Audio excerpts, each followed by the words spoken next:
Hello there, Lanky Explorer here, and thanks for joining me as I link on to the Don's food mission, Walking Warriors, as we took on the classic peer-to-peer route from Eastbourne Pier, built in 1870, and Hastings Pier of 1872, and after some fiery misfortune in 1917 and 2010, I'd been assured that the cake supply had been replenished and that we were good to go. It was great to meet the group, and as the Strava enthusiasts started their watches, we were off ahead of schedule.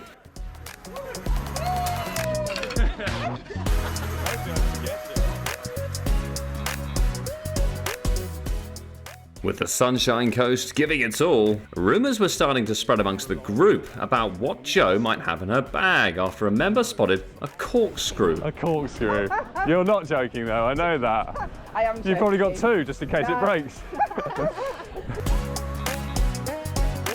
Oh yeah. Overnight, it's pitch black, you can't see a thing, and nobody broke an ankle or something. With John offering an insight into what it was like growing up in the 1920s, the group leaders were setting a formidable pace as we head towards Eastbourne Harbour.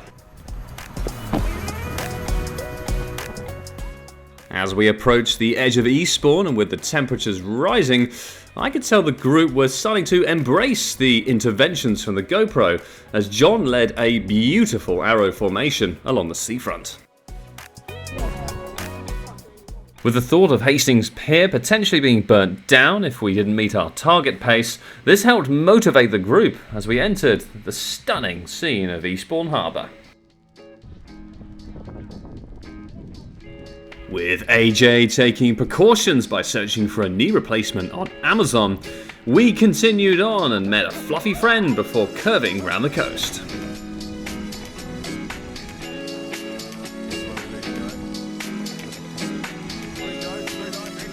As we sailed through Eastbourne Harbour, opened in 1993, the group mood was looking pretty good, as you can tell by Amber's gleeful wave at the camera.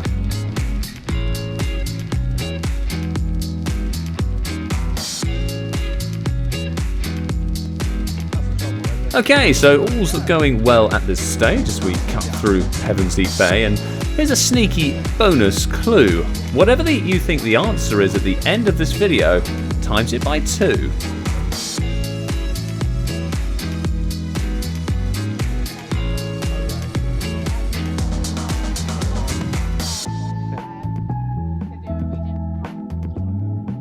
With the delights of Norman's Bay ahead of us, here it is, the tense music is back for the big moment of this walk. This was the moment that Naomi, despite the 20 degrees Celsius, thought the hoodie was a bit much. How much was it? Was it like... About £1. I mean... How I ever spent. That's immense. They're all universal locks. They're Yeah. because they issue one key. I didn't even think of this. Blimey. With Emma having blown the mind of the Lanky Explorer with her public toilet anecdote, we headed on to the Pebbles as AJ received an update on his knee replacement delivery. With the group fighting against the 12 miles per hour of wind, we're almost done with Norman's Bay and heading on to Couden. With Jo threatening to start singing again, it was heartwarming to see the group come together with such an impressive consistent stride as we stopped for a short break before moving on to Bexhill.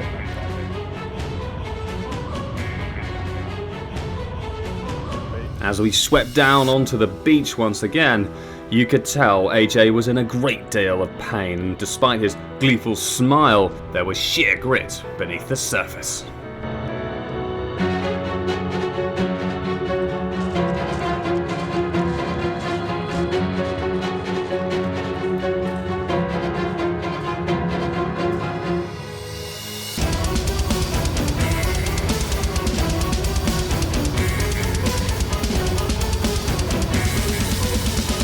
As the blisters started to make the front pages, we noticed a member of the group had grown bored of our incredible personalities. I could only imagine that Emma was clutching motivation from Scooter's latest album.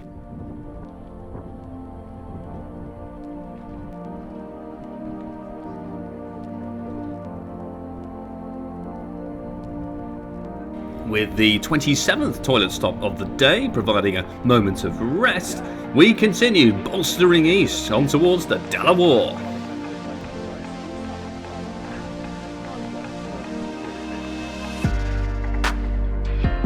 With Jo realising she'd carried about 50 kilograms of Lucozade about 10 miles, she was looking to offload the weight, and with members of the public now under threat, they were avoiding eye contact at all costs.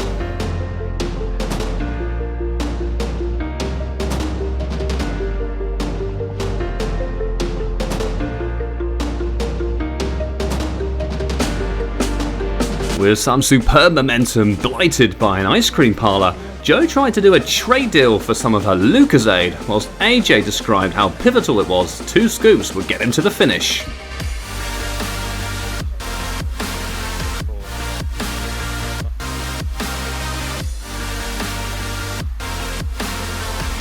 After a quick boogie with some of Bexhill's most youthful crowd, Emma was about to challenge the lanky walker on a cloud shape.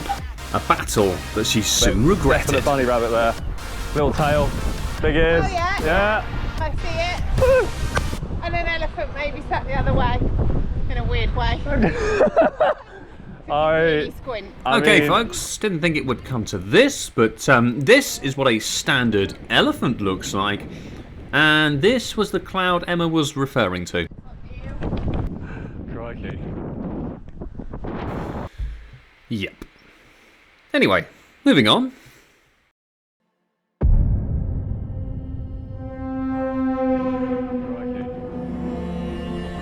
With Galley Hill dividing us from Hastings Pier, we could almost smell it, which probably wasn't a good thing given its history. But here we go, all 10 metres of elevation on this walk were ahead of us.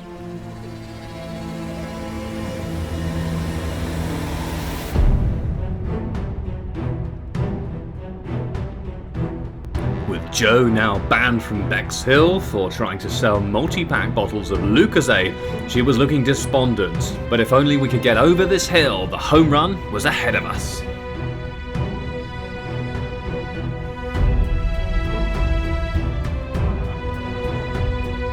With our eyes firmly on the prize, Emma became bored of the group once again before channeling her inner Michael Jordan, which turned out to be more like Michael McIntyre.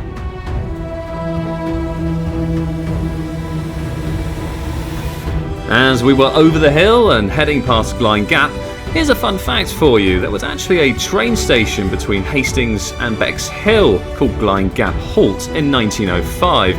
It later closed down 10 years on, probably due to the lack of a bakery on the platform.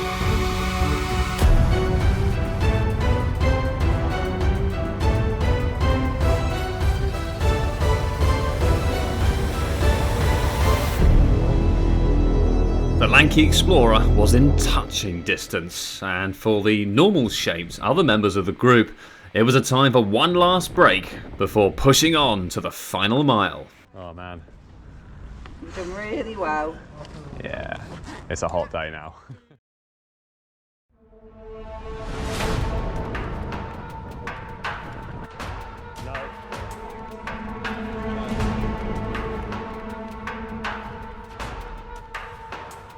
With the group sapping on energy, it was crucial we avoided all distractions, including ice cream vans at this point. We were almost there, we had to keep motivated. With AJ's patella holding up, he was providing inspiration for everyone as he led the group, steaming forward.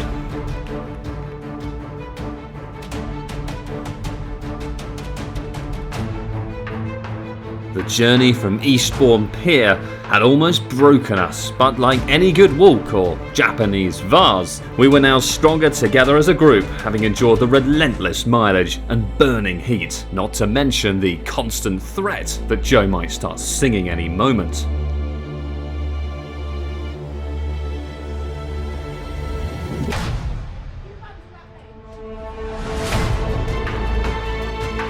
Placing our final footsteps through Bottle Alley, we could see the finish line, and although I didn't have my glasses on, it looked like the pier wasn't on fire, which meant motivation soared with the potential of cake a real possibility.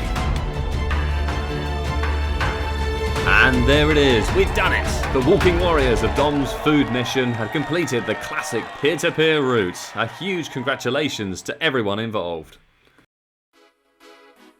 Well, thanks for watching. I hope you enjoyed the video, and well done to everyone who took part on that glorious day for the peer-to-peer challenge in aid of Dom's food mission. They really are a fantastic charity, helping so many in the Hastings and surrounding areas. And here we go, it's prize time, and today you'll be playing for a hydration bladder. Just as those temperatures rise across the summer, if you're a walker, a runner, any kind of endurance athlete, a hydration bladder will change the game in terms of how you keep yourself topped up without wasting time. And to be in with a chance of winning this prize, I need you to tell me how much would a regular whippy cost, plus a flake, plus the bonus clue. It's all in the video, and I'll await your answers. Well, thanks again for watching. I do hope you've enjoyed the video. I hope to see you out there on the trails in this glorious weather, and I'll see you very soon. Oh, for goodness sake, Joe. I'm going to have to cut that out again, Joe. You're making my life.